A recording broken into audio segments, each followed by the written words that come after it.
Hi, I'm Dom and welcome to my channel where I discuss all things metal. Now today I'm going to be reviewing the Lord of the Lost ensemble shows in Hamburg and Berlin, and as a bonus I'll also be reviewing my new favourite band, Rain Diary, a Finnish atmospheric synth rock band who supported the boys on this mini whirlwind tour. I've seen the ensemble shows before and it was pretty much the same format as before. They touched on a lot of the old classics like Annabelle Lee, which always gets the entire audience singing, Lighthouse and Beyond Beautiful.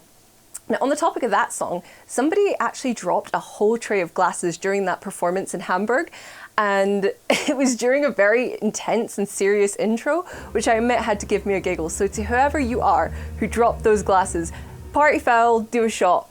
So yeah, let's get on to the performance. They also played some songs from their new album, Judas, like Heartbeat of the Devil, Priest, you know, just some of the new real fan favourites. So it was a real nice mix of the old and the new. Now for the real treat of the whole show for me, it was the addition of the classical troupe Eclipse. They are a bunch of badass ladies on the strings, and I love these women. They're very confident and they hold their own on stage alongside really big personalities, the big personalities that make up Lord of the Lost. And I want to say that they're the sparkle of the show, but they're so much more. They're like the filigree adorning a perfect piece of art. So ladies from Eclipse, if you're watching this, I love you, you did a great job.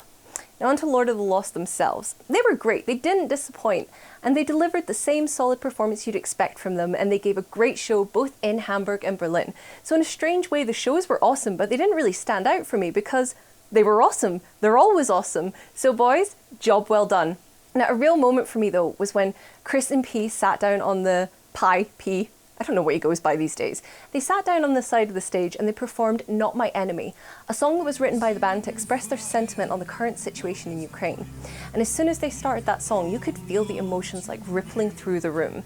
It clearly resonated with the audience, myself included. The way Chris and P performed it was so intimate, like a love letter to all the people who are suffering right now. And it's so weird because so many fans have taken umbrage with this song.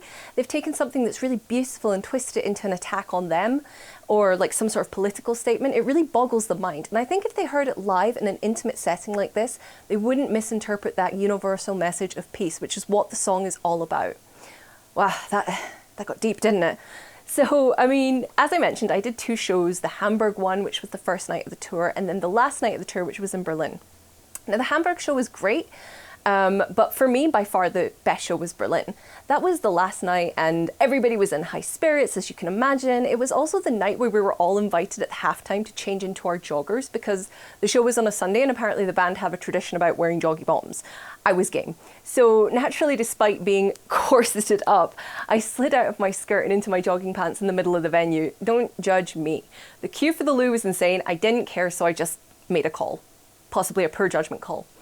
Everyone pretty much like, from the band and in the audience, everyone changed. Even the violinist bounced out on stage dressed as Pikachu in one of those onesies. So, I mean, I don't really have much more to say about Lord of the Lost. They were great. Job done. It's like every review I do of them, they were great. So quick note on the lighting, because you know I love Naza. I'm a big fan of her. She did a fantastic job. So the lights were like a hypnotic melange, mix of pink and blue and beautiful hues, and as one fan, she knows who she is, described them, gave off screaming bisexual vibes. She knows who she is. But let's talk about Rain Diary. I am so in love with them. One of my favourite things when you go to a show, you know, one of your old loves and you discover a new band through an old band. So it like shows that you can trust your band to expand your musical horizon. Now, my first performance of seeing Rain Diary in Hamburg, I was really underwhelmed. Like the vocals were a bit wonky, a bit timid. I couldn't get into it. I could hear all the pieces were there, but it couldn't quite reach its full potential. Only the drummer stood out to me, who had a like really steady, confident beat, and he really carried the group through that Hamburg performance. So that is why I am so mega happy that I hit the fudge it button and just decided to get my ass on a train to Berlin and saw the Berlin show. My God, it was different. It was like the difference between night and day. By this show, they had found their groove. They seemed more confident. They were leaning in comfortably to the music. I was absolutely stunned at the transformation. suddenly I was like vibing along, I was loving it, I was ready to add them to my Spotify list. The lead singer, Jonas, was suddenly carrying himself differently. Like he was hitting the notes, he was working the crowd. And Taiti, I'm really sorry if I said your name wrong, who was on the keyboard and providing backing vocals, she was amazing. She was like louder, she was confident in her delivery, she was doing shoulder rolls, she was eyeing the audience and that sultry, I got this bitch. And that's why I adored her. She had the attitude, she had the look. So girl, if you're seeing this, you were on freaking fire. I loved you. So I think the Hamburg show might have just been like their first night jitters. And I think by the point that they reached Berlin, they were just pros. And top songs from them that I cannot stop listening to are Circles and Night Church. Like, I seriously love them to the point of distraction. I just can't wait to see them again. And if I have to, I will travel anywhere. You guys are worth the money, time, and effort to get my ass to one of your shows. Well, I feel like I've really prattled on a little bit too long, which I often do when I'm reviewing Lord of the Lost, so I'll wrap it up here.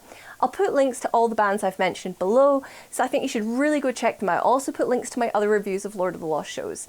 Now, if you enjoyed this video, please like and subscribe to my channel. And until next time, you stay classy.